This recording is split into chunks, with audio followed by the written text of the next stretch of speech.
I'm Matthew. I work in TV development, and until now, I have never watched Survivor.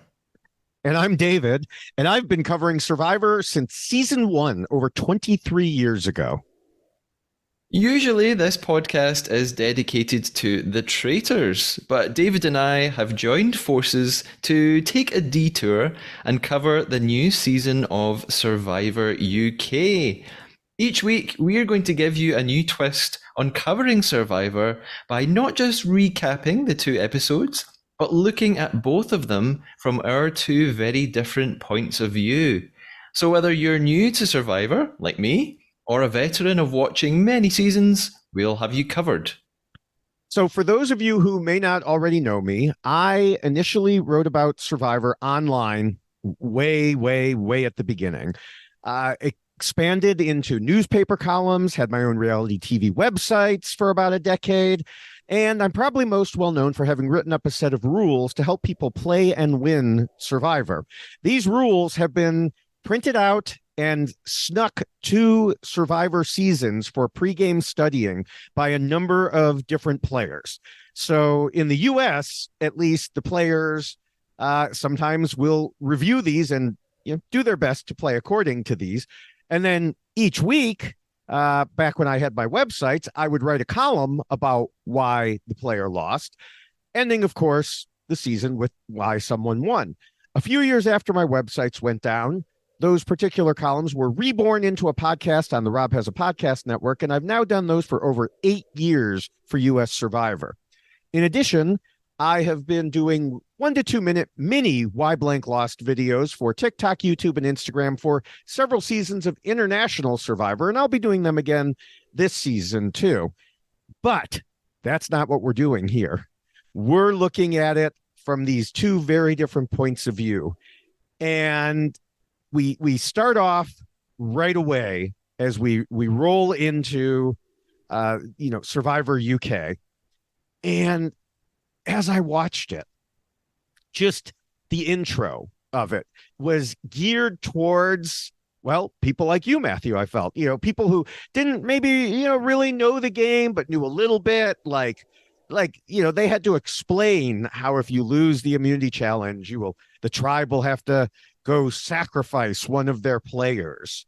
And so I was wondering what your thoughts are on that part of the intro anyway. I knew what I was in for roughly. I still didn't understand all of the mechanics of the game, but I had a pretty good impression of what I was headed for. This Survivor reminds me of another couple of TV shows actually here in the UK. It reminds me of a show called Shipwrecked. I don't know if there is a US version of this. Shipwrecked was a reality show, and it's exactly what it sounds like. A bunch of generally 20-year-olds on an island. Funnily enough, I looked it up to check it out. Started the same time as the original Survivor on UK TV. So it was like 2000, 2001, lasted a few years, and it was pure reality. There was no strategy, there was no gameplay. It was just observing a bunch of young attractive people on an island with nothing but coconuts and matches. It then returned in 2006, and it was sort of renamed Shipwrecked Battle of the Islands, and that was very much like, from my memory, what Survivor is. In today's US Survivor, we're 45 seasons in. Most of the people there are fans, but not all of them. Yeah. And so, yes, you will still get people who come on and they're like, I want to change the game and play with honesty, loyalty, and integrity. And it's like, yeah, that's a different game and you're going to lose. So, I could definitely see some of the people in this season coming in, and, I'll just jump ahead. I think that Sabrina is probably one of them. She, I think, viewed this as more of a physical game. Now, maybe I'm wrong. Maybe she has viewed, but the thing is also that people who just watch. So this this is really inside baseball here. Do you even know what that phrase means? I used it once before. I figured it out. Okay. So it's really in the weeds here that there are debates between what a fan is, what a super fan is, what a super duper fan is. And so, a fan might just be someone who watched every season and has seen every episode. But if they haven't listened to podcasts, if they haven't read blogs, if they haven't, done those things, they only know what they see on TV, and maybe they don't quite get everything. And then you've got the super fans who go beyond that. And then the super duper fans are the ones that are really, they're on Reddit every day. They're on Twitter. They're reading every interview and, like I said, sneaking my rules into the game. And so it's this very different sets of things. And especially now, as we're getting what I've been calling the pandemic viewers.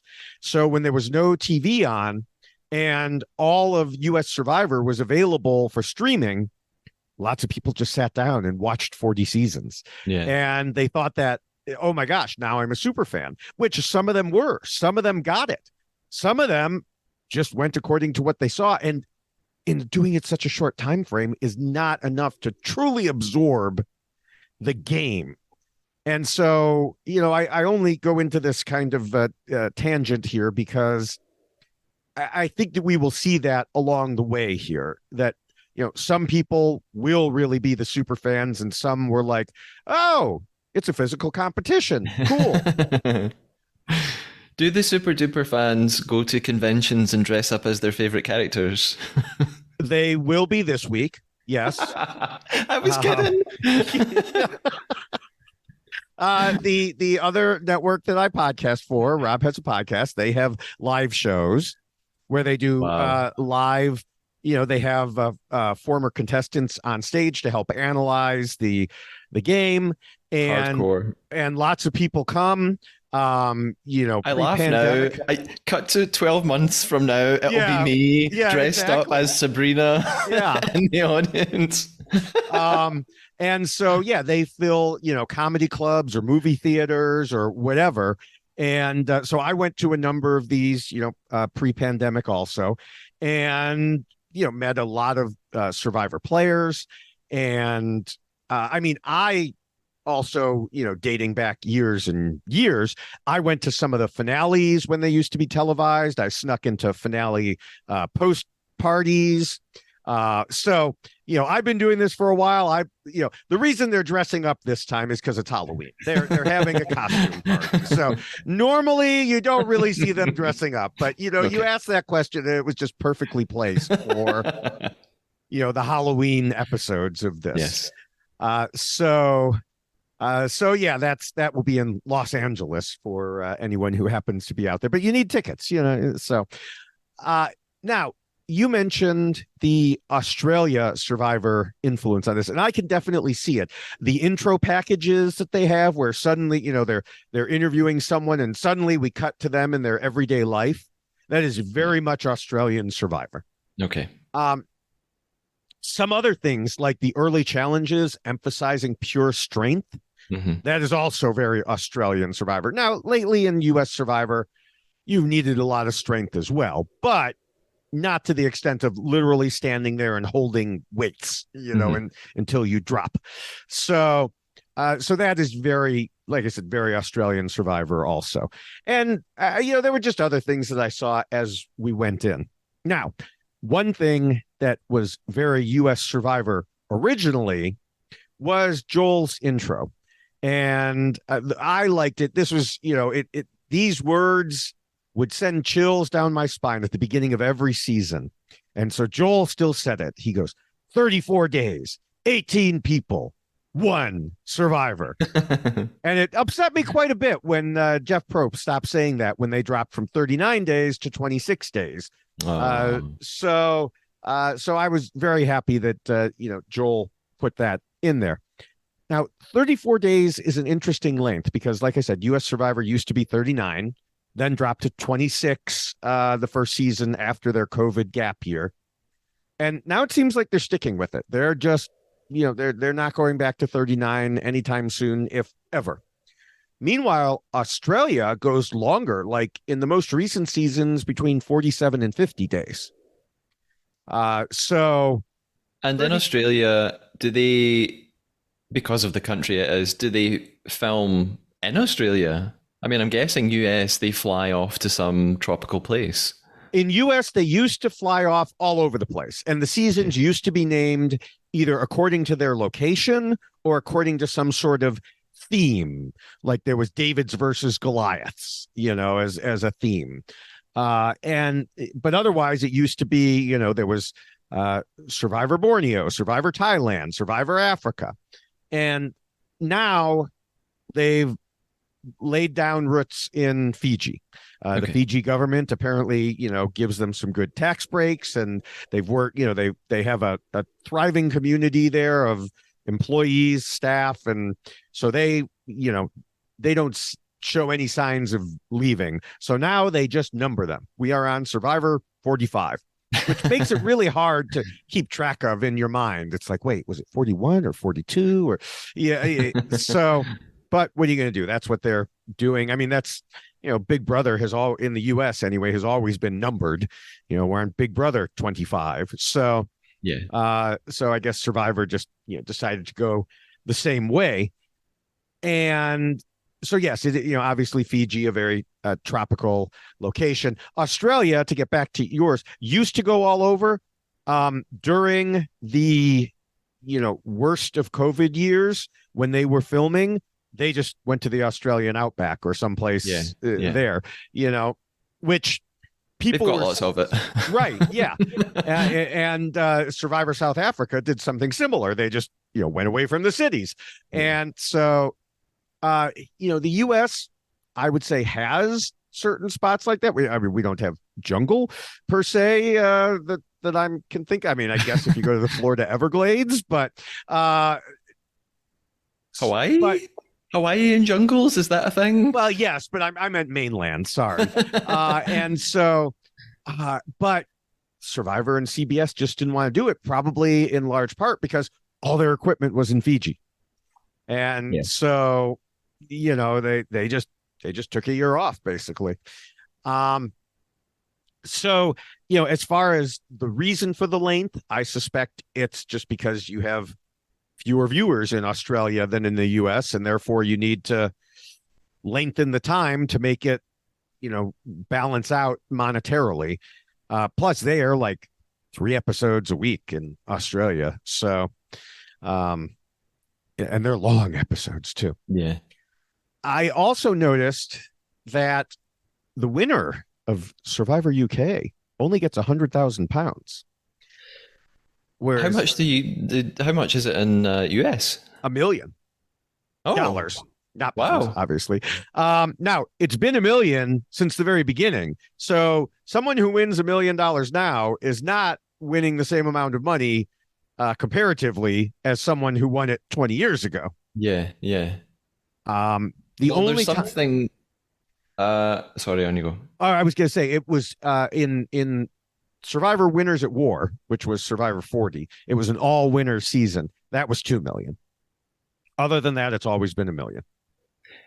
I think in the UK, as long as Survivor remains on BBC, if it remains, the prize fund will probably never go much beyond this. And you probably know a little bit about this. BBC are fairly conservative with prize funds. Most game shows on BBC don't give away large amounts of money. Some game shows and quiz shows and competition shows don't give away anything on BBC because it's funded by sort of public money. They will never give away £1 million. Even £100,000 for BBC is quite a big deal. In fact, the Traitors had a big prize fund too, but that was also unusual for BBC. And part of the reason the Traitors was able to give away so much is because it was a co-production with NBC, so it was sort of funded partly from somewhere else. But BBC not hugely into giving away taxpayers' money for competitions like this. I mean, if you can get the viewers, And for 100,000, why spend 900,000? If you could get the viewers and the players. I mean, Survivor South Africa was. I mean, I think I did, and don't 100% quote me on this, anyone.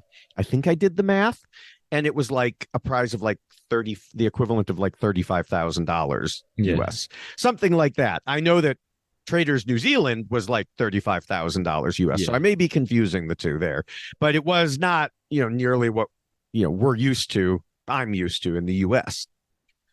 Now we've talked about all of that, and we're like 15 minutes into this podcast, and we even haven't started talking about the episode. I do want to say, Joel was right when he introduced. He said you could be young or old, small or muscular, and some people look at it and say, well, it's a game that involves physical challenges, but the thing is, it's mostly about the strategic and social games, and I think we'll see that in both of the eliminations this week. The tribes are Calaton, which is in orange, and La Nena, which is blue. And to open on the boat there, Joel talks to a few of them. And then we have the marooning. Now it's funny because when we were preparing for this podcast, before we watched anything, I mentioned that I had seen a preview of the marooning on social media, and your response was the what? Yeah. What's a marooning? I'm a what? Yeah. And so that's when, they just have to get as many supplies off the boat onto their raft and then race to the beach. And in this case, light a big fire to burn through a rope holding a crate of supplies.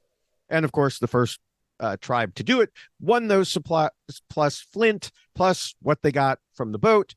And the other doesn't even get the stuff that they got from the boat. And in fact, we later find out that the winner gets the contents of what the other tribe got from the boat too. So it's funny because there were a couple times people were fighting over stuff, and in the end it didn't matter. As long as that stuff got onto some raft, the winner was going to get it. Yeah.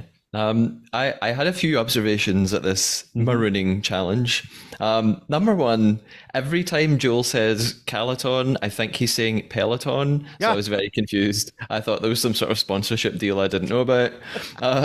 Also, how did he get to shore so fast? What they're on the boat. They all dive off on these rafts. They reach shore, and Joel's just standing there. I thought this has ruined the illusion for me. He at one point said, "Oh, I've got to go over there too." I thought he was going to jump in and swim with them for a minute, but he must have had a motorboat off to the side, and he just while they're over there struggling and rowing, he's off in his little motorboat getting to the beach. So yes.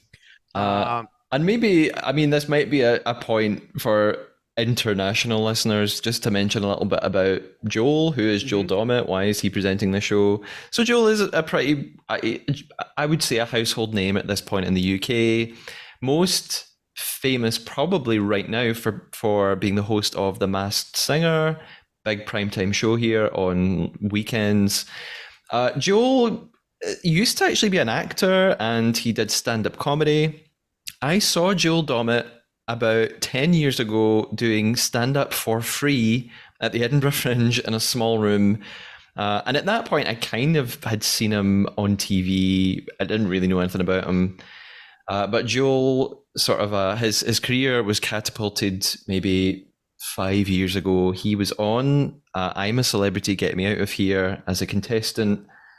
And he was the runner-up. He came in second place. But was so popular that from there he just ended up landing lots of TV presenting gigs and is now this hugely famous name. You can see the comedian in him. I mean, Jeff Probst would never stand there eating a banana while these people are running around, or later, or joking about tetanus, or later making a bunch of puns and things like that. Normally the host announces what's going on, much like he did, but they will put some opinion in there, like, you have to dig faster, you're falling way behind, or they'll yell at them, but not a whole lot of like punning going on typically. So Yeah. he definitely brings that change. Yeah. Uh, Again, I also noticed during this marooning challenge that yeah, the players generally seem to really know the game. Like they understand how important everything is more than I mhm. did. So when Calaton lose, I actually felt quite sorry for them. And Joel throws the lighter to the other team, and he says it's the most important thing in Survivor. And Sabrina is going wild. And I know it's probably very obvious, but I had just written, David, why is fire the most important thing in Survivor? Well, fire is life in Survivor. I mean, it used to be that you literally couldn't drink until you got fire because the water was not drinkable. You had Oh to yeah, boil yeah, your of water. course. Now, lately, US Survivor hasn't specifically said anything, but one tribe went without fire for way more than they could have gone without water.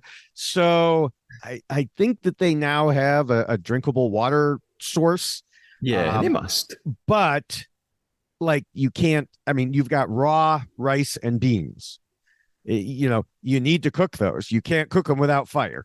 Yeah. You can't, if you happen to, catch fish or something else, you can't, like I said, you can't cook it. Plus, on a beach, now I don't know how it is in the Dominican Republic, but on Fiji, you think it's Fiji, it's tropical, it's hot. Uh, no, not all the time. On the beach at night, they get cold. And Yeah. especially during the rainy season, they are cold and they are wet and they never dry out. And so another reason you really need fire. Yeah. I mean, as the episode went on, it became Mm-hmm. clear to me. I thought, oh, they really have nothing. Like Yeah. they, as it goes on, Joel says things like, "Team Calton have gone 2 days without food," Mm-hmm. and I thought, is this real? Are they exaggerating? Like, is this? Oh, is this why it's called Survivor? Do people just die on this show? Like, has anyone ever died on Survivor? Not that I'm aware of. People Oh yeah, have gotten medically evacuated for, usually it's a dehydration.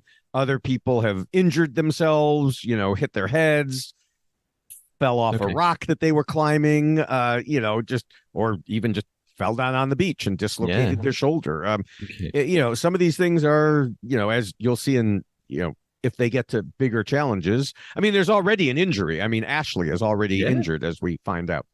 So, so yeah, I mean, it's, I mean, the current U.S. version had two people quit already. okay, Now, there hadn't been anybody quit in a long time. And these two, one of them was a pandemic fan, and I don't think she ever really quite understood. The other has admitted that he made a mistake by quitting. He did something in the moment. And, I talked about these things extensively elsewhere. But yeah, there are people. I mean, that was both of them were on the tribe that had no fire, no food for a long time. yeah. It's funny you talk about quitting. That I somewhere in my notes is I've made a note of the point where I would have quit. I'll tell Yeah. you when we get to it. Okay. Now you called what he tossed to Lanena a lighter. Oh, I just assumed that's what I couldn't really see what it No, I was. think it was just flint. I think Oh, it's okay. flint. Now it looked better than the flint that U.S. Survivor gets, and I will say that as soon as they got that flint, they had fires started. Whereas on U.S. Survivor, if you don't, even people who have practiced with the flint sometimes go 8-10 hours and still can't get a fire started. Now sometimes it's because there's been a rainstorm and there's nothing to light. It's all soaking wet. Yeah. I don't know if we haven't decided if we're allowed to swear on this podcast or not, but I'm just going to do one of my early notes was how the fuck do these people know how to start a fire? Well, you study it. I mean, there are people who I mean, especially on U.S. Survivor, because the host and executive producer Jeff Probst has implemented fire making as a way to advance from the final four to the final three, Ah. which most of us hate. But the point is, you have to know how to make a fire. So people practice. People order fire making kits on Amazon. They practice in their backyard, in their bathtub, wherever they can. Okay. And so, and even without that, it's something you should know how to do so that, yeah, you can survive. Some people early on made fire using their glasses, using sticks. Now, I've never seen anyone try to make a fire using sticks the way Calaton was trying, just literally horizontally rubbing two sticks together. Yeah. I have never seen that before. I mean, normally when you're rubbing sticks, you're trying to focus on a specific point Yeah. to heat up, and they're like trying to heat up the whole An entire log. yeah. And well, it's no wonder it wasn't working, you know? So Yeah, at one point, one of them was like, it's warm. I yeah, thought that's just sunlight. yeah. I mean, it could be friction, but it's not going to get beyond warm, you know? No. So we've skipped around a little bit, but yes, obviously in La Nena one, they were behind on the raft, but then they managed to get a better fire. When they were sent, oh, and also the other thing is, you saw the loads and loads of fruit they had, like just tons and tons of banana. I suspect most of that's going to go bad in the tropical weather because they're not going to be able to eat like 8 bananas or something like that a day each. And I think it's just, in the tropical weather, you eat it or it's done. And so you don't want to eat all the fruit out there or it'll just go right through you, Yeah. So that, yeah, they weigh, they have to watch what they eat. I mean, they may be nice and full and strong now, but just be careful. It was interesting to me how close the beaches seem to be, as they're flipping back and forth. Yeah. I noticed that too. When they have these aerial shots, I thought, Right. oh, they are very geographically close. Is there some sort of barrier to stop them from just wandering to the other beach by accident? That's what I wonder. I would have to think for since they are so close, there probably is.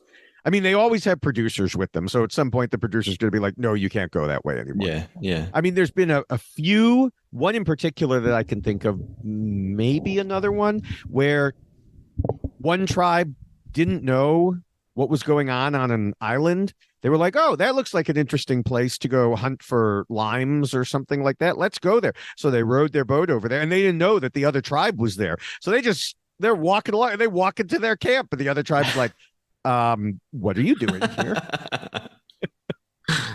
So yeah, I would think with them being this close, they probably have, some sort of, line drawn in there to prevent that from happening. But who knows? They may want to see if they do interact and find that amusing. As we're moving along, we meet Lee the boxer. And David, also, could you understand anything Lee said? a little bit. Yeah, I've watched enough UK television that, I can usually pick it up pretty well. I mean, I understood 95% of it, but I did think, I wonder if David will understand this man. Yeah, I've been preparing for this my whole life. So, just watching all these different shows. And so, yeah, I was like, ooh, yeah, that is an accent there. And so this was one of those intro packages I was talking about that, similar to Australian Survivor. And then we also met Pegleg, who is an older surf school operator. And by older, I mean like my age, almost exactly my age. And, in US Survivor, that's like ancient. But, he's hanging out with the rest of them here. So like we mentioned, they got fire quickly. But over at Calaton, things not so happy. And we meet, I think we meet Lawrence, who is studying AI ethics at Cambridge and loves horses. And so I'm sure he's an early favorite of yours. I wouldn't say that. I shouldn't say horrible bad things. Maybe at some point I end up speaking to Lawrence on this podcast or something. As soon as I saw Lawrence playing polo on a horse, I just thought I have nothing in common with this man. Get him away from me. So not an instant fan. Maybe he'll win me over. Who knows? I liked him. Just I thought he was funny in the show anyway, and so we'll see how that changes. Um, at camp we have Nathan, a fitness instructor. Couldn't tell that by looking at him. Uh, says that some aren't helping much, and cut to Richard, and hint. But he doesn't want to lead and tell people what to do. And then we see Shy doing exactly that, as Jess complains about him to us, and we just see a lot. And then we meet Shy, who analyzes risk in the financial industry, and he tells us that he has the social skills for this game. Does he though? Does he really? Yeah, we don't see lots of evidence of that in these two episodes. Uh, Back at La Nena, Pegleg is cooking dinner. They already have a decent looking shelter. Now, one thing they did wrong, this is going to be a real nitpicky Survivor super duper fan thing. They used full bamboo rather than cutting them lengthwise. And if you cut them lengthwise, the U shape spreads out more. So you don't have that poking into your back as much. Now, Okay.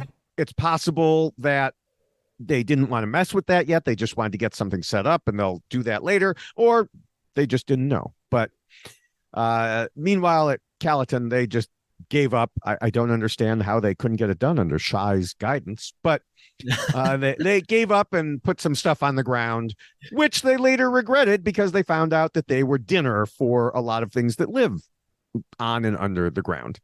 Yes. See, more of this is why it's called Survivor for you. Yes, it starts to make sense. I mean, by the beginning of day two, this is the point where I wrote, I would be quitting now.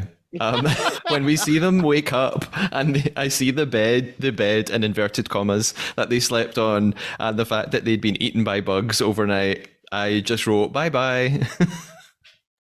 Well, yeah, and also, the buffs that they have. Yes. Now I'm showing you one on video. People can't see that, of course, but those, when you sleep on Survivor, you have to cover your eyes, your ears, your nose, your mouth. And it's not your eyes and your ears so that you can sleep. It's so that things don't crawl inside while you are sleeping. Yeah, I'm out. I'm done. Goodbye. There was a woman who a bug crawled into her ear, and there was a whole segment on it on the show one time trying to figure out how to get this bug out because it had just anchored itself in her ear. And so, yeah. No, I recently read an article about a woman in Australia who they found this parasite in her brain, and it was the first time in any human being that usually this parasite's found in dogs or something, and I've never been able to forget it. So that would be all I could think about in that scenario. So that morning, of course, La Nena is partying. Calaton, not so much. Jess is already talking about not knowing it would be this hard. Now, I know you just said you'd quit, but it hasn't been 24 hours. And it's like, you're already talking about how hard it is? Come on. And then we meet her and find out she's a fittings model, which I have never heard of before. Me neither. Didn't know it was a thing. Okay. So it looked like they put clothes on her and measure her. I don't know. Yeah, I'm none the wiser. None the wiser. So the tribes get their first tree mail. Now, had you ever heard of tree mail before? No, I was like, tree what? Tree? Oh, it's a fake letterbox tacked to a tree. What is this? It's tree mail. And Joel later says, in like, I don't remember if it was episode 2 or late in episode. I think it was episode 2. He's like, oh, it sounds like email. I get it now. So, and remember, this started back in 2000 and they were calling it tree mail then. So Oh, they've always used that phrase then. yes, yes, Okay. including when it's not on a tree. Sometimes it's like been elsewhere just because maybe trees weren't around or they used something else. It was still tree mail. Okay. So Fair enough. yeah. Yes, for anyone who's listening who may have found us here and not really know, it's where players get all their instructions in terms of when there's a challenge coming, what kind, whether it's reward or immunity, plus a clue about what it might entail. Now, a reward challenge is something like what happened in the Marooning, where one tribe gets a prize that will help them in the game, whether it's like food or comfort or relaxation.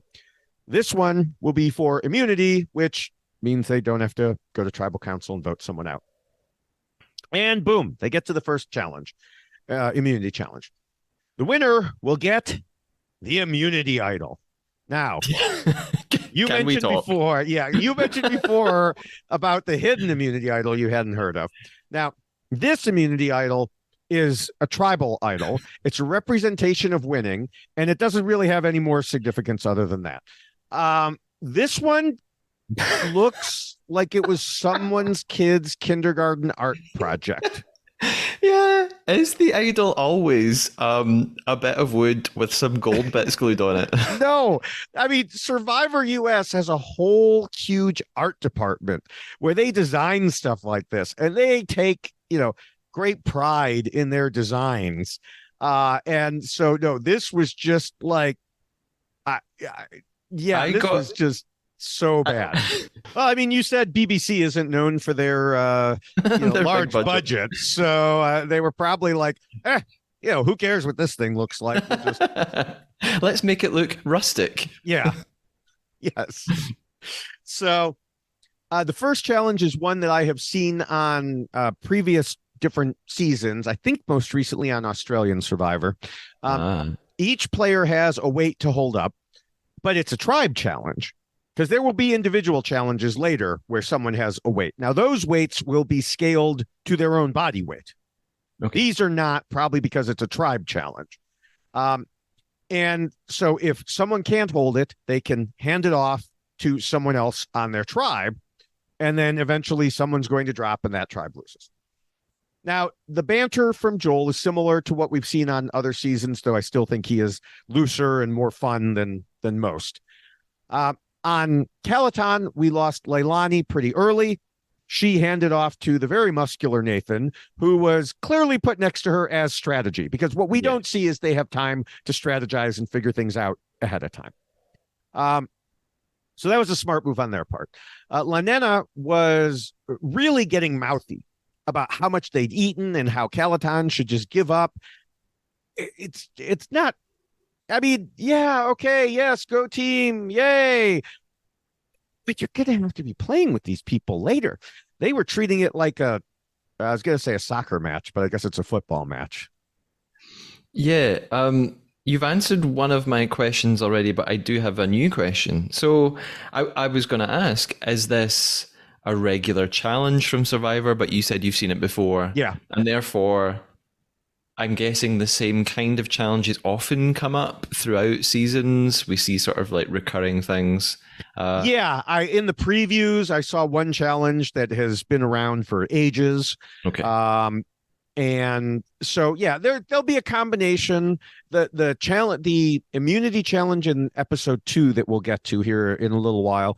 It is, I mean, it's a variant on a theme, but it's not specifically something I've seen before. Okay. It's on the Netflix show Physical 100. I don't know if you saw that. It's a sort of Korean reality competition show. It was really great fun. And one of the challenges right towards the end of that was very similar to this. The remaining contestants, it's the same thing. They're holding a clay model of their own bodies on these ropes. A little bit different because that's an individual game and it was just the last man standing wins. But I quite like the way this worked actually, that because I assumed when it started it would be who's the remaining person, But actually, it was, I guess, designed to be a little quicker than that. So it's just Right. as soon as one drops, that team has lost instantly. Mhm. And I like that they could pass to one another. I thought that was Yes. quite a cool element of the gameplay. So I liked it. But you said something a minute ago that made me think of something I hadn't realized. Do eventually are these tribes going to mix up and change? Yes. So I I didn't know that. don't know if there will be what we call a swap. And so a swap is where literally you can randomly just be reassigned to the other tribe. Okay. Um, Sometimes those happen, sometimes not.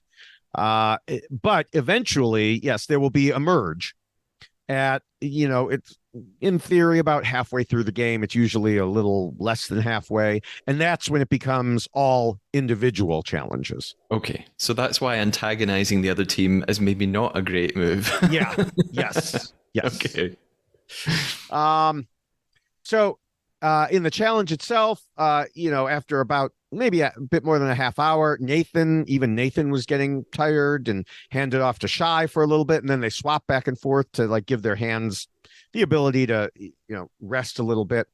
Rachel was out of Calaton and handed off to Richard, and then Richard handed off to Matthew. Not both of them, but they were also swapping. Um, Sabrina back on Ladena handed off to Lee. And there were, a few more of these swaps.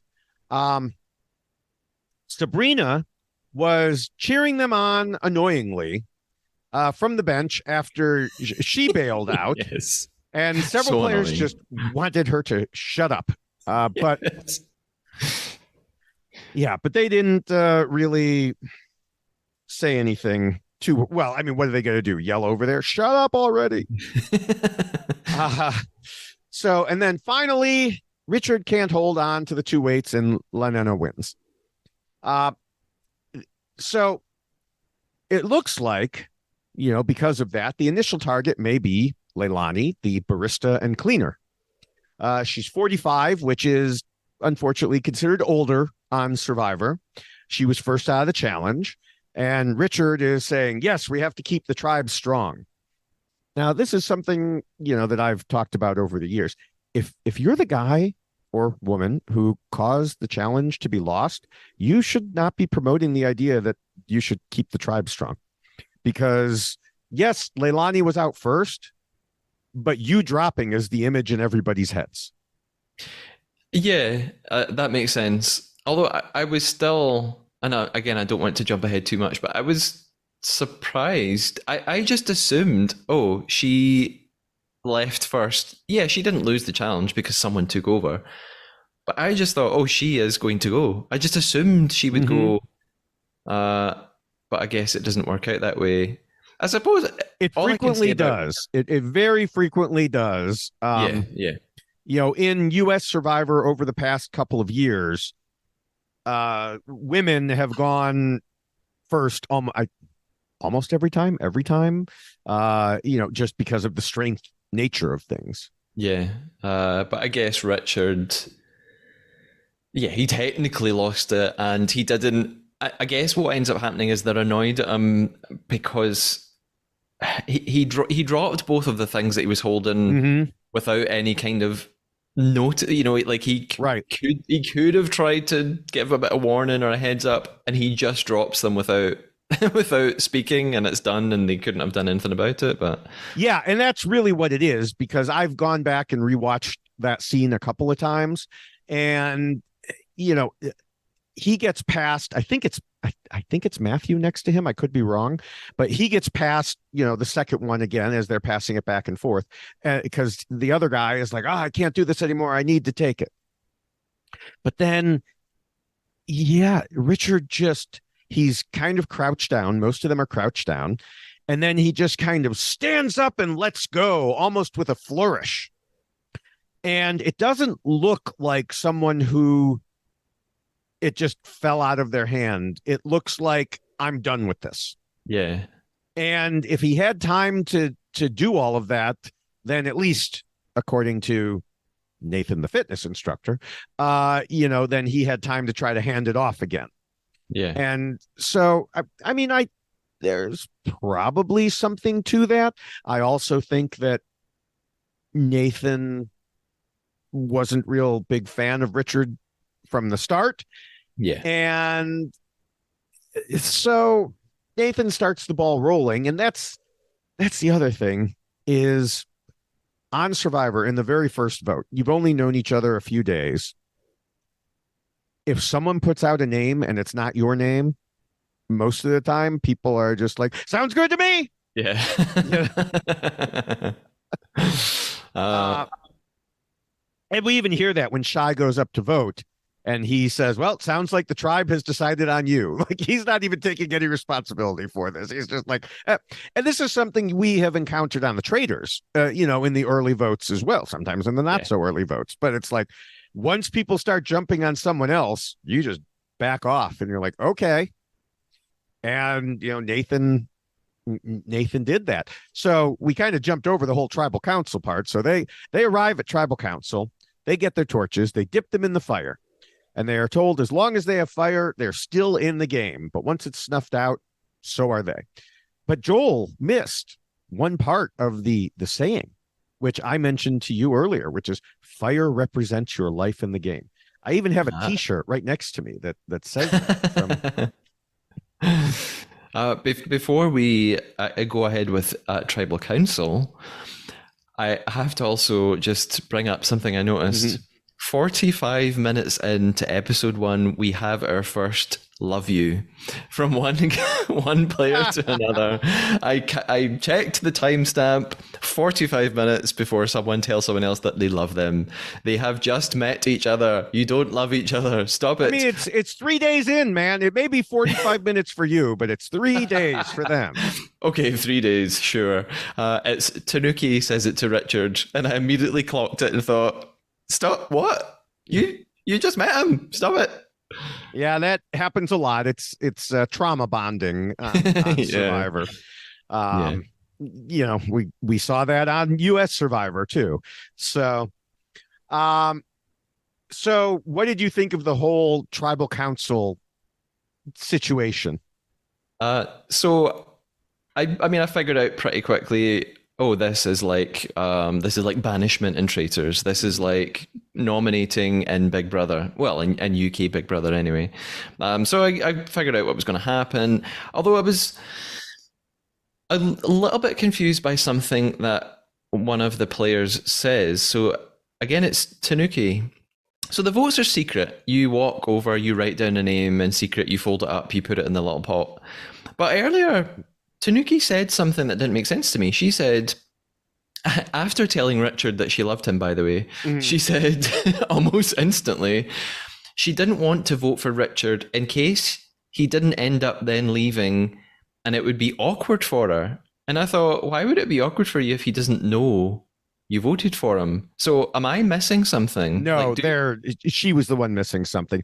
Okay. Several times people said this in both episode 1 and episode 2. They're like, well, I don't want to vote for them because they'll come after me then. Well, it's like only if you or someone else tells them that you did that. And the other thing is just make sure you have enough people voting for them that you don't have to worry about that then. Yeah. So that's fine. That confused me, and I wondered maybe they themselves have misunderstood. Maybe they have been watching the traitors and they thought it was some sort of open, hold up your name, tell us who you voted for and why. So I thought something wasn't quite right there. It was interesting because I haven't thought about that. It's on the most recent episode of US Survivor. There was a whole weird situation on a previous tribal council, and one person voted for this guy. And they come back, and he's like, how did I get a vote? Who voted for me? Did you vote for me? He said he didn't vote for me. Did you? And so he's trying to figure it out, and they're all just like sitting there quietly, like, nope, we didn't do it. Wasn't us. But no, normally it's just not an issue. Okay. And I have 1 or 2 more questions about tribal council, but I will ask them after the second one. Oh, okay. So in the tribal council, of course, they discuss a number of different things. And like you noticed, they don't outright say who they're voting for, because that rarely happens. It's not like it's against the rules. People can say it, and they have in the past, but it's Okay. just the idea is to dance around it. Yeah. And sometimes you dance around it so much that you're trying to hide what you're planning to do. You're avoiding answering questions. You're obfuscating everything, just in case you want to trick someone. Now, that will come into play more once these hidden immunity idols come into play. But right now, still, you don't necessarily want people to know, because then they can, try to counterattack. Um, Also, much like the Traders Roundtable, Tribal Council far longer than we're seeing on TV. It's at least an hour, 2 hours, something like that, depending on, who's there and how many of them. Yeah. Um, so there's Jess votes for Shy. So clearly she's not involved in any discussions at all, because I think she's the only one. Richard votes for Leilani. And, we only see a couple of votes ahead of time to keep the suspense. Or if someone occasionally says something particularly clever or funny. Now, when Joel goes to get the votes, something you don't know probably, he doesn't just bring them out in the order that they were written. He that was my question. This is what I was going to ask you. Yes. How? Yeah. Okay. Yeah. So he and maybe a producer organize them for maximum tension. Yeah, that makes sense. And so then he brings them out, and it's Richard, Shy, Leilani, Richard. And the remaining votes were Richard, or else, but that by that point they didn't need to say them. So we say goodbye to Richard, who I believe is your fellow Scot. I know, it was one of the first things I noticed. I thought, oh, a Scottish voice, but no more. Although, it's not until the second episode that I realised there are two other Scottish people as well. Hey. I just didn't hear them in episode one. But yes, poor Richard, off he goes. I definitely, even from this first tribal council, could begin to understand why there's so much, probably more as the season goes on, why there will be so much kind of strategy and gameplay involved. Because the obvious thing it seems like you have to do is vote out who was the poorest in the mission, the challenge. But of course, that's not really what you're going to have to end up doing at all. You're not really going to base your votes on who's the strongest physically. Because now that I know there's all these other elements that actually you're going to have to vote based on all sorts of other alliances and who's just really annoying, and also who do you not want to annoy, and there's all sorts of other things that are probably going to come into play. So it's not as straightforward a vote as it seems, I'm sure. Yeah, and we'll see that more in episode 2 here in a moment. Now, I do want to say, and this is nothing against Richard, but the picture of him that is on the BBC website, he looks like a criminal on Annika. The jacket he's wearing, the mugshot look on his face. I'm looking. I can see it right now. Yeah. He doesn't look very happy, but no, he does not. Do you know what? Scottish people, sometimes we just are unhappy. Look, he's not used to that much sunlight and vitamin D. He's in shock. He's on an island. He's never seen sunlight like this. I can relate to that. So yes, I get it. I get it, Richard. So in his final words, this is something you'll sometimes see in Survivor. He suggested some people don't want to play the game against the strongest. Richard, I'm sorry, you were not the strongest. And I'm not just talking about the fact that you dropped the weights. People like to talk themselves up. Oh, they obviously got rid of me because I was a big threat. No, that's not the reason they got rid of you. And so, there are other reasons. And like you said, alliances play the biggest role in it, or in this case, more like who Nathan didn't like, which will lead to alliances. And so, yeah. And then at the end of it, the tribe got their Flint, which is the way it has typically been on Survivor until what's called the new era, the 41 and up. And then you get flint if you win it. And then if you lose an immunity challenge, you also lose your flint. So it's like a double punishment. Okay. And you have no flint until you win a challenge again, the immunity challenge again. Yeah. So I also thought if I had stuck around, if I was still there, if Joel hadn't given me that flint, I would have set my clothes on fire with one of the torches and just taken that back to camp. I would be like, I am not doing one more night without fire. Sorry. And that's, that is actually, it's funny because that's a topic that we've been discussing on US Survivor, because one tribe went like 7-8 days without fire. And yeah, you're not allowed to do that. I mean, like your torches usually get left behind. It looks like you're walking with them and everything, but they're not really. Yeah. And they're not allowed to use them to start the fires. So, whatever else it is, and you can't like light a stick in the fire that's at tribal council and be like, oh, I'm going to bring this back. Fine. Yeah, I know. It's rough. So we can move on to the second episode unless you have any other questions about the first. No, me setting myself on fire was my last note. Okay. All right. So the second episode starts on day 4, and Shai said that seeing his name at tribal council was scary, so he's planning to take a step back. Yeah, good idea. Nathan and Tanuke have this bond now, and he takes credit for the vote. We get his official intro package now, which, like we said, he's a fitness instructor. And of course they do start their fire so they can actually make rice and beans. At Lanena, they're still cocky, singing, celebrating, except for Ashley because she hurt her hand in that challenge and she's worried about it. And then there's Tree Mail. There's a reward challenge. Now, before we go to the reward challenge, we meet Doug, who says Survivor is a lot like fishing. You have to be prepared and patient. Okay, I'll go with that. So they go to the challenge, and this is when Lanena finds out Richard was voted out when Calaton walks in. So did you realize that's how they would know? And what do you think about the fact that they won't know like the whys of it, possibly until they just watch the show?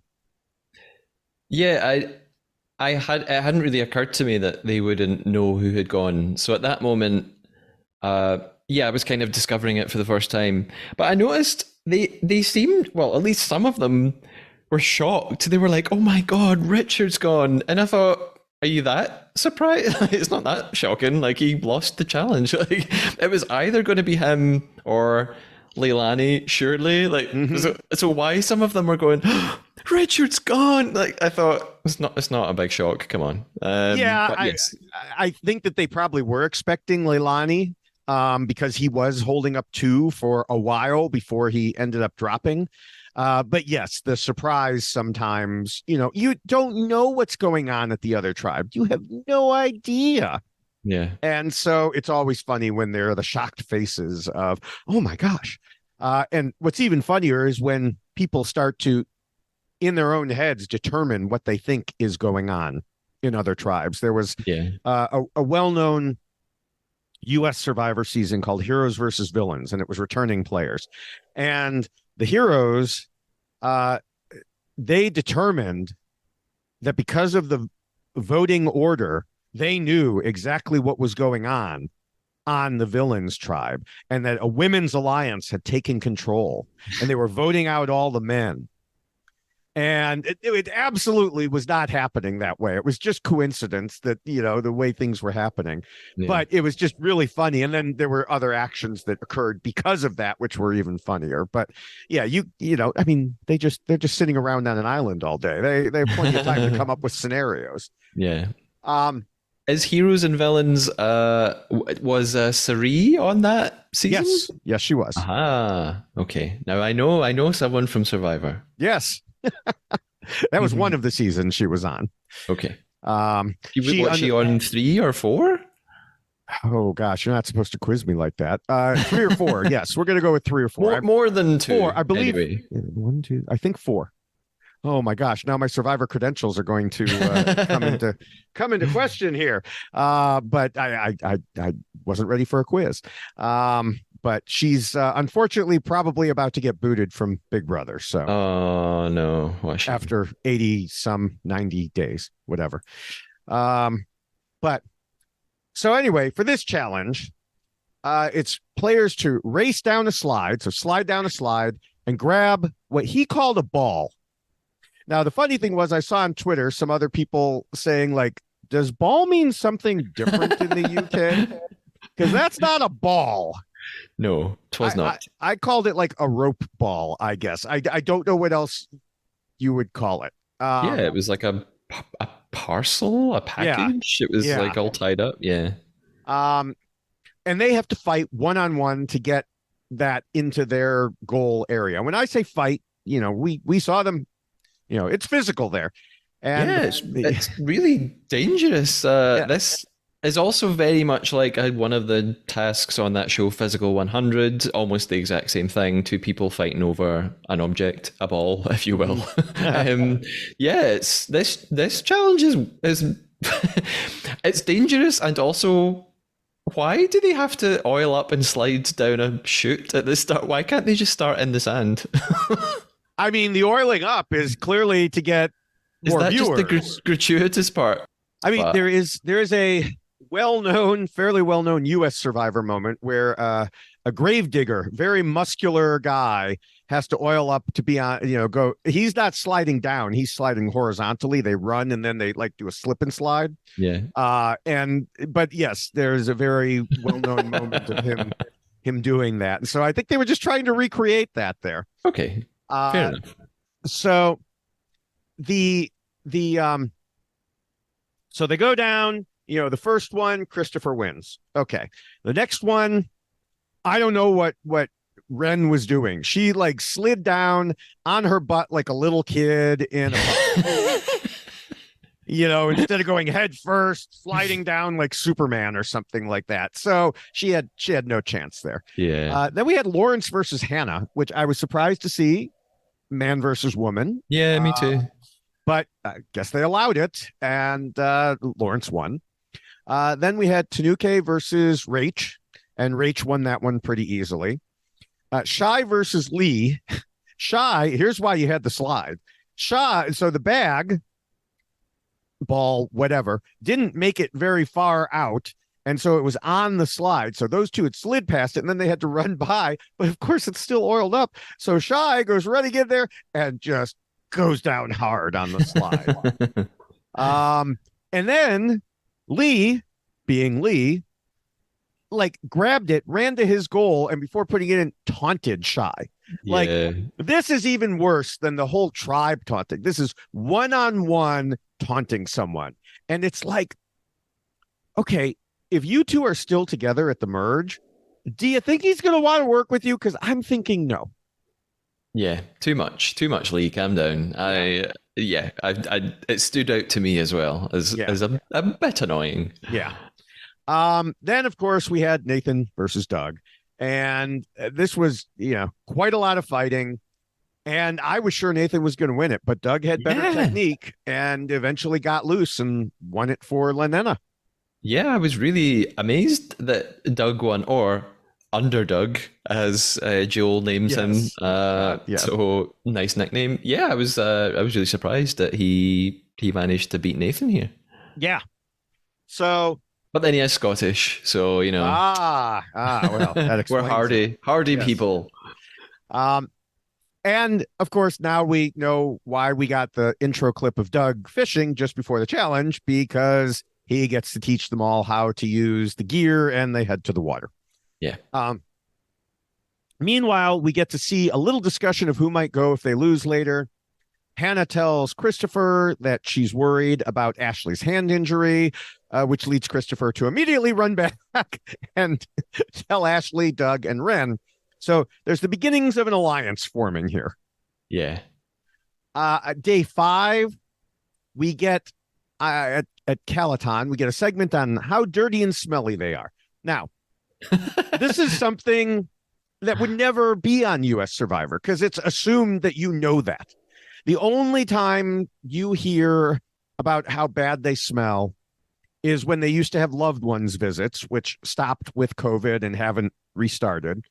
And the fresh and clean loved one would come up, and the stinky survivor player would be like, "Oh, ignore how bad I smell." Other than that, they really almost never talk about it. But I think it's you know I take it for granted. Longtime viewers take it for granted, but I think it's to remind the new UK viewers. Yeah, I think so. That makes sense to me because again, I don't know how much is real here. I don't know, like, are they really given food though behind the scenes, and do they all really have a shower and deal with it? I don't know to what extent they genuinely are on this island fending for themselves. So yeah, as a new audience member, Mhm. I don't know the extent of the circumstances. So yeah, they I think they're aiming it, like you said earlier, they're Right, aiming it at me, at people who don't know the show. right, right. And someone is in the camp. Someone is hacking a coconut with like a machete, Yeah. and I'm quite terrified. Like that's dangerous. I was I mean, scared. it's common, that yeah, they just they hack away at those things, and it's it's funny because when I visited Hawaii with my family, and we went and we bought a coconut, and I was like, okay, I'm gonna open this coconut, and oh, it did not go well. My kids were making fun of me. I didn't have a machete. I just had a knife, but Okay, yeah, I was, you know, I trying thought to open it.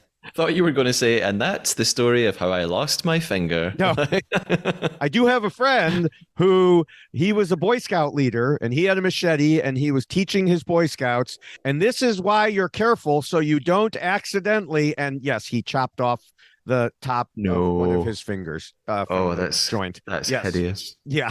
Yeah. Yeah, the waivers these contestants must have to sign, Oh, yes. not just the machetes, but even the challenge when they're rolling around and fighting. Like, it's so physical. There must be so much legal safeguards to that Oh, yeah. these people aren't going to sue, and there must be so much medical assistance on set at any time because there's so much that could go wrong in this show. Oh yeah, and in Australian Survivor, it's even worse. I mean, Australian Survivor, in like a very very early challenge, in you had to go over this kind of rolling barrel.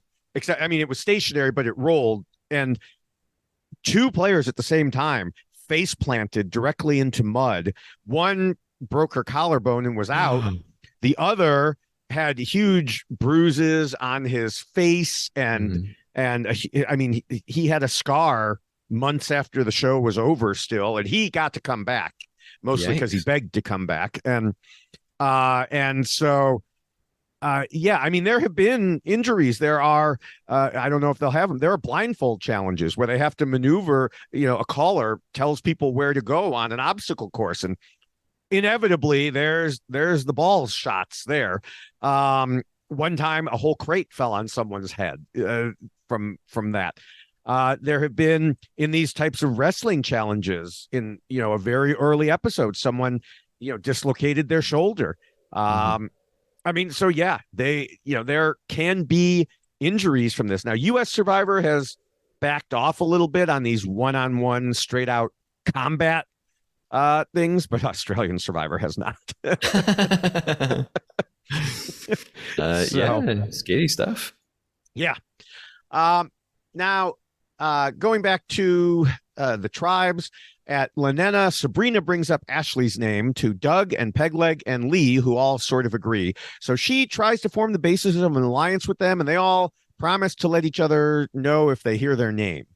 And then we get the Sabrina intro package. She is a 45-year-old ultra marathon runner. So yeah, that's great if she's running long distances. Now, Pegleg doesn't have a great opinion of Rach, who he says moans and complains. We see her upset about getting a fly in her eye. I talked Oh about a yeah. bug in the ear. There's the fly in the eye. Yeah. She says she has a phobia of things going in her eyes. And I sort of thought, I don't think anyone likes things going in their Yeah. eyes. It's not just you. It's not so much a phobia; it's just normal, Yeah. Um, Lee says he's focused on performance. Rach says Sabrina annoys a lot of people and is very loud, which is particularly funny because in her interview on the BBC website, she said she believed her social skills would help her immensely in the game, as well as her nurturing maternal side. She has been doing a very good job of hiding those from what we've seen. And she also said her strategy coming in was to dull her personality and be silent. Okay. Yeah, yeah. Now, I should mention, I don't think I mentioned this earlier. I think you and I have talked about it, but normally the interviews are done pregame. Did I mention this earlier or not? I can't remember anymore. Not on the nope, just Okay, to me, but not on the podcast. And so they talk about like, this is how I plan to play, and then you can compare it. For some reason, the BBC did these interviews post game. So all these people are looking back with some 2020 hindsight. I mean, obviously, Sabrina's hindsight is not 2020, but even so, when you look at these interviews, some of them are like, how did you think you would do in terms of surviving on no food? And Richards was like, oh, I did great. Yeah, you were only there for 3 days, Yes. I mean, that's quite strange just in general for any reality TV show. They always, when they do interviews or confessionals, they always ask them, like, speak in present tense, Right. talk like it's happening right now or about to happen. So, yeah, it's very weird to hear that. Yeah. I mean, these were put out as pregame, but they're post-game, really. So it's definitely weird. So I'm not really looking at them until each person gets voted out because I'm afraid there could be spoilery things in there that they accidentally say. So we move to the next challenge, the immunity challenge. And this is one I haven't, quite seen before. And it's the type I prefer, where there's several different elements as opposed to just like standing there holding a weight. There's rowing, swimming, untying knots, lots of untying knots on Survivor, working as a team. And so Ashley has to sit out to even up the tribes due to her hand, because I guess she may have been told by medical, you can't get it wet. They don't really say. There's a couple other things that suggest that, but they make it sound like it's a decision. Yeah. And so they go in, they row. Sabrina and Rach go to untie knots, and they can't do it. They're terrible. And they fall behind so badly that Sabrina, who says never quit, quits. And she swaps out, and then Rach does too. And then, a couple of the guys go in there and they finish up. So Calaton is more than halfway up their tower of stacking logs. Now this is another thing I've never seen before, is actually stacking logs like this. So I thought it was really interesting. I also think the way Lanena does it at the end is good, although it didn't work the first time, and almost put them back tied with Calaton by knocking down logs. But eventually Calaton wins immunity. Now, the problem here is that this result was spoiled by the previews of episode 1. You wouldn't have noticed it, but they said, what happens in, who goes to tribal council? And they showed a clip of people dipping their torches in the fire. The only time you dip your torch in the fire is your first time at tribal council. Okay. So by having that clip in the episode, at the end of episode 1, I knew who was going to tribal council in episode 2. I see. Like, this is why, thanks, guys. In general, I just never watch for any reality show, any competition show, when they show you these little clips of what's going to happen next week. And I know they're supposed to be designed not to spoil anything, but I think things slip through, and I just don't want to see, because I know I probably, when I'm watching the next episode, I will have little memories of, wait a minute, I saw this in the preview, so I just don't watch them. I don't need to watch them. Yeah, and actually I was warned to avoid the opening of episode 1. Oh, started as with was a bunch of I. preview stuff. And I was warned, don't look at that too closely. So I didn't. I mean, I watched it, but I was warned because apparently there's some spoilery stuff in there as well. Yeah, I had the same thing. I think I saw it on Twitter or something. Mm-hmm. Someone saying the exact same thing. So I also just skipped the sort of this Yeah, season and Survivor right. montage. I just thought I don't need it. So Mm-hmm. yeah, Yeah. So getting back to this, Lenena gets back to camp. Sabrina apologizes for herself and for Rach, although Rach didn't ask her to yes, apologize for her. yes, I And loved it. She says I apologize that Rachel and I, as yeah, a pair, weren't yeah, able to untie all the knots. So sneaky. yeah. And she even told us that she was, I don't want to go down alone. I'm trying to drag Rach down too. And it's like, yeah, could you have been more transparent about that? Um, I guess in honor of Matthew Perry, I should say, could you have been more transparent with that? Yeah, yeah. So, But the thing is, though, although that was sort of ridiculous of Sabrina, Rachel then says something, and I thought, well, wait a minute. Hold on. She says she's talking to the camera, or she's giving an interview, and she says Sabrina only cares about herself. All she wants is to get to the end. And I thought, well, yeah, of thank you. course. Oh, I'm Of, so glad you picked up on that yeah, I because thought, yes, that of is course one she of wants to get to the end. That's yes, what everyone wants, is it that's not? yeah. I one thing I have is what she says that annoys me, and that exact quote because yes, that is the way this game works. You cannot split the money. It is not your whole tribe. It is £100,000 to one person. And so, yes, I'm so glad you picked up on that because that is one of my biggest pet peeves on these reality shows. U.S. Big Brother has been people have been saying it on there this whole season too. Like, oh, they're not a team player. Yeah, that's because you're not a team. Yeah. And more in Survivor where you're broken up into tribes, there is that encouragement of get the tribe further. But even in the tribe phase, you have to look out for yourself. You have to look out for number one. And so sometimes Jeff Probst will say that on US Survivor. He'll be like, so have we gotten to the point yet? This is in tribal council where you're thinking about yourself as an individual as opposed to a tribe. Like, no, Jeff, they should always be thinking that way. Yeah, So, yeah.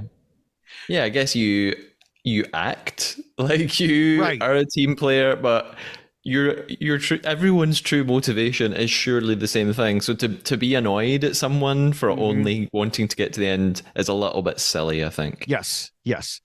Um, Now, also, then Rach talks to Ashley and Doug about how to turn things on Sabrina. Ashley brings up their prior discussions with the three of them and Ren and Christopher, and Doug agrees. And so if they all stay true, well, that's 5, and that's good enough to get rid of Sabrina. But Doug tells us he's not sure. And this, again, the same thing we were talking about. He's like, well, if she stays and he votes for her, she could turn people against him. Okay, then get all 5 of your people to vote against her, and you won't have to worry about that. And if that doesn't work, lie. Ren herself is worried about Ashley's hand. And it's interesting because I noticed that Ashley is a bit pushy about things when she talks to them. Like she's clearly worried and she's getting a bit pushy and stop it. You're going to hurt your own cause there. So Doug is apparently the swing vote. He has to go back to the other group and either keep up appearances or get, together with them. And he tells Sabrina she's the target. Now, as we head to tribal council, I still expect Sabrina to go. I just felt like Doug was more comfortable talking with the first group.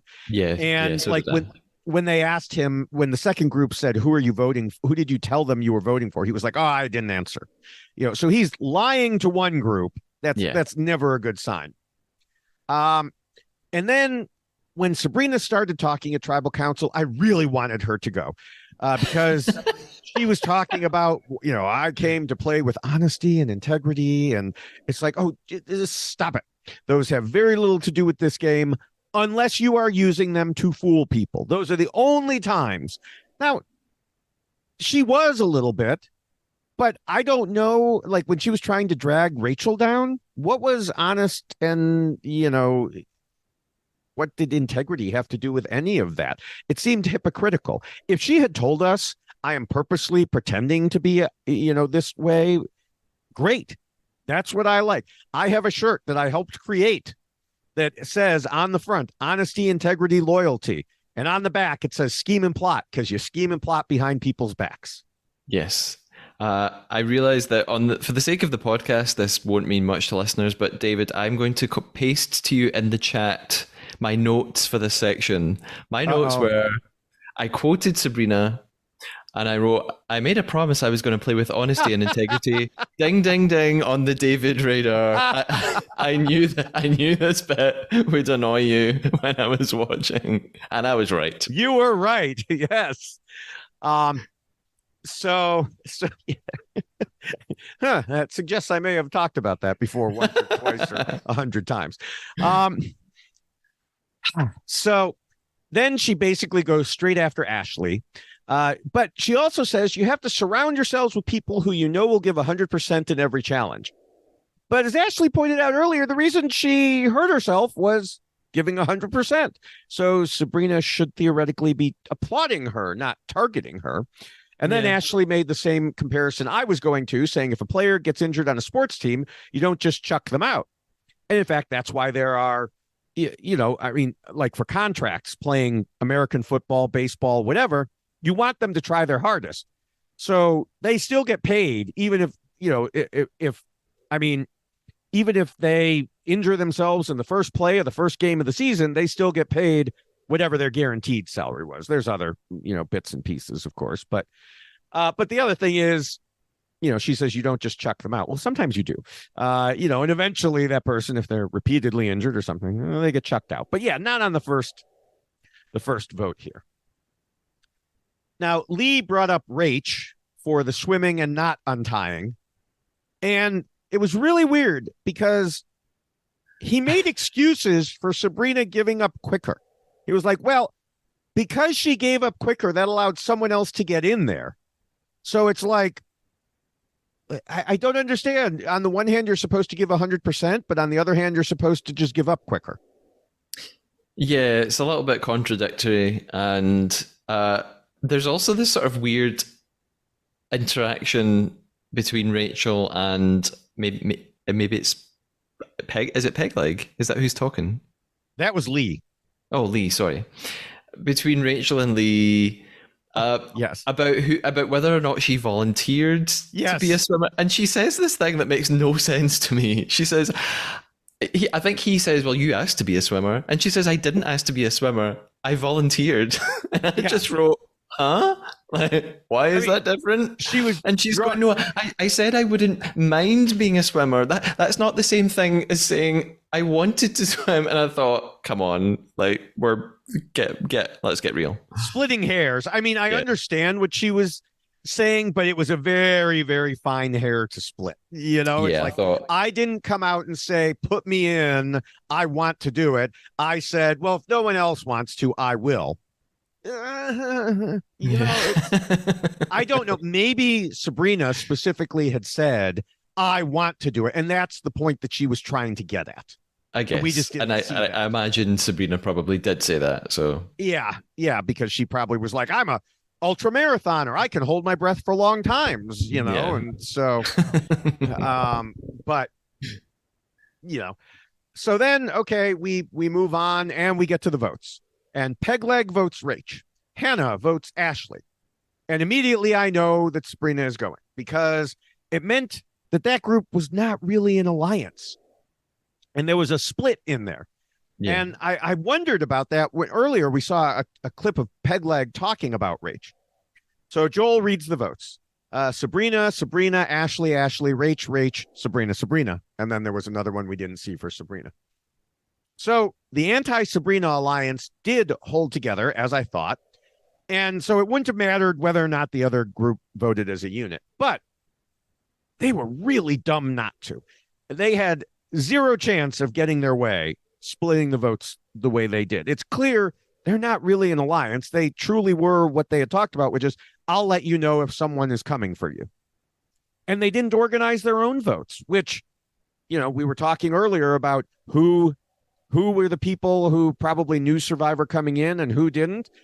I would say most of the people in the actual alliance know Survivor coming in, and the people who threw their votes in different directions probably did not.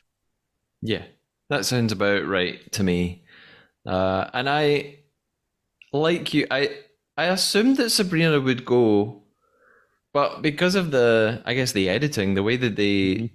I think they deliberately tried to make us think for a moment maybe she wasn't going to go. But then Yes. the vote comes out, and I thought, oh no, it's just exactly what I thought would happen. But Yes. they tried to swerve us away from that There's by selecting certain clips, but no.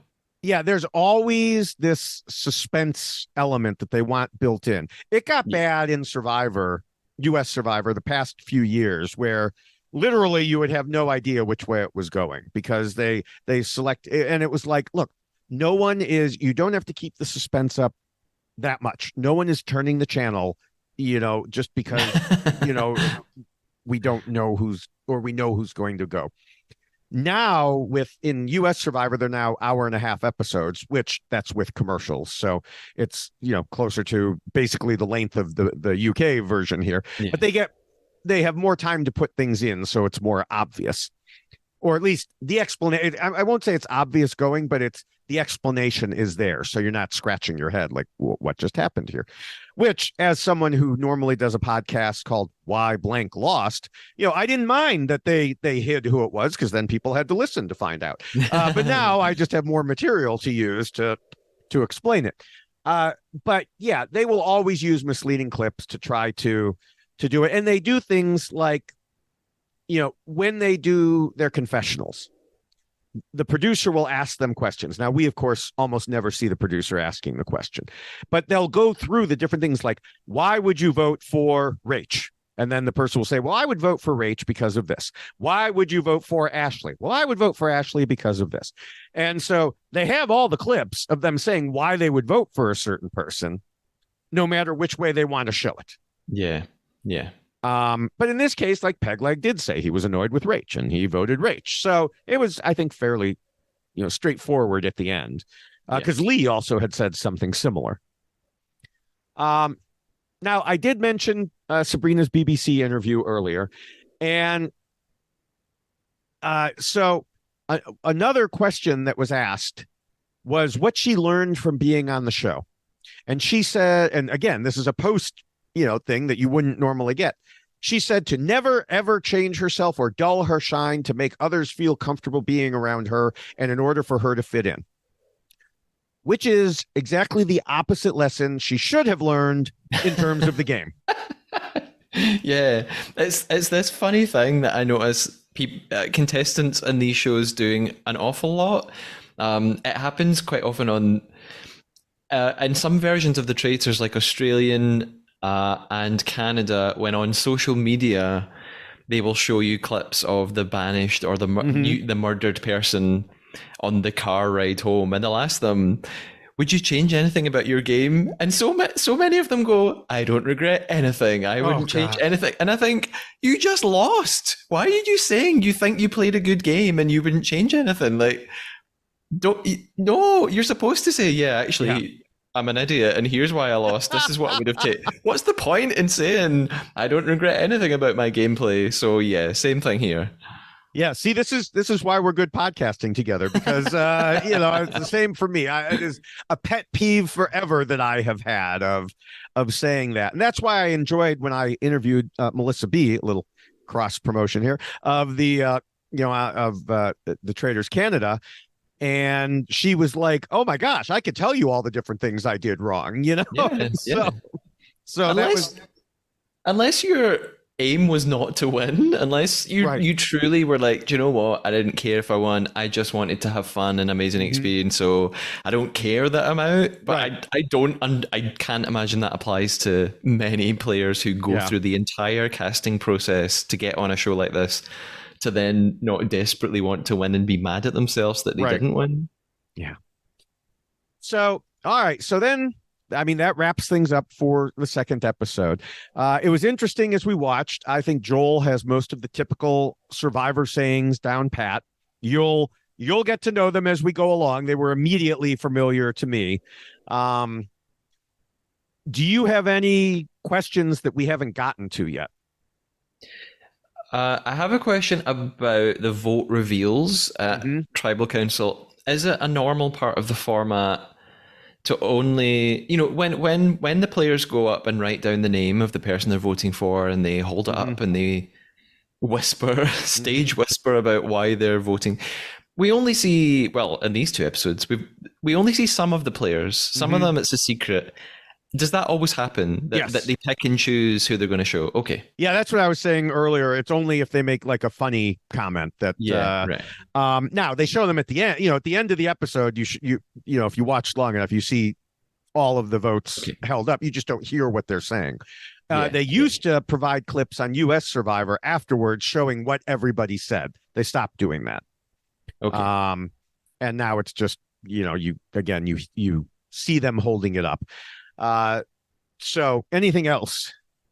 I had one more question, but you really answered it. I also wondered how constructed the vote reveal is, because I thought, is Joel really pulling out these random pieces No. of paper? Surely not. So yeah, I imagine producers take it away. Yeah. They figure out, just again like in Traitors, when they decide how to reveal the votes around the round table, they'll figure out what's the most exciting way to reveal these to keep the suspense going as long as possible. So yeah, I sort of guessed it was constructed the way Joel revealed. Right, exactly. All right. Well, what about, do you have any early favorites or people you don't love a whole lot on the show? The jury's out on Lawrence. I need to see. I can understand he's probably going to say some quite funny stuff. But I'm very biased here. I'll admit it. I'm rooting for Doug, fellow Scot. And he's just someone that by the end of the second episode, I could remember who he was. Like, I still don't know everybody's names, Right. but Doug, I knew who he was, probably because Joel gave him his nickname, the Underdog. Other than that, I don't know anyone. Actually, Pegleg. I kind of like him because, again, in some ways, maybe he's a bit of an underdog because compared to the average age, he's a little bit older. So that just sort of instantly makes me want to see him do well. Other than that, I need more time, I think, to get to know them. What about you? Okay. I mean, I like Doug also, not because he's a Scot, just because I like the fact that he was playing the game. He was in between the groups. He, seems like a good guy. I do like Lawrence. I find him amusing. We'll see if that continues. I like Pegleg as a person, as a game player, not so much, because as we saw, he couldn't accomplish what he wanted to accomplish there. I am not particularly fond of Lee for reasons that we already discussed, like taunting Shy, and just in general, his attitude seems to be more of, this is a physical competition, and I'm used to getting my way type of thing. Yeah. Nathan, I'm on, I could go either way with Nathan, because he did make the good strategic move in getting things early against Richard. But on the other hand, he also seems to be a muscles are everything type of guy. So we'll have to see how that goes. He can change my mind. Yeah. All right. So there we have it. The first two episodes of Survivor UK. We will be back every week, as we mentioned. So we're doing, in case it wasn't clear already, one episode of the podcast for 2 episodes of the TV show. And so for people who want to get in touch with us, let me give you my information, and then Matthew will give the general information. So I'm all over social media and reality TV podcasting. As I've mentioned, I podcast about both Survivor and Big Brother on the Rob Has a Podcast Network, with the name of the show being Why Blank Lost. And of course, I'm podcasting The Traitors Canada right here. So make sure to subscribe here to get all of that. And of course, as I mentioned, I recently interviewed the trader, Melissa B. And that was a lot of fun. She's great. You can also find my various contact accounts on my Linktree at Linktree/David Bloomberg with a dot before the EE in Linktree. Or you can find me at most text-based social media like Twitter and Blue Sky as at David Bloomberg, on video platforms, TikTok, YouTube, and Instagram as at David Bloomberg TV, and Threads is also at David Bloomberg TV because it's connected to Instagram. Now, speaking of those video platforms, I post about 3 or 4 reality TV short videos on all those sites every day, including what I mentioned earlier, the mini Why Blank Losts will go there. Probably before this podcast is even published, I will have Why Richard Lost out there. So you can go and see, the official answer. Of course, we gave a lot of detail here, so you could probably figure it out. But still go look at the official answer and follow me there. And I also do Traders Canada there, U.S. Survivor, U.S. Big Brother, House of Villains, you name it. And as the name of this podcast probably suggests, the Trader is generally devoted to the traitors. So, as well as David's covering the Traitors Canada right now.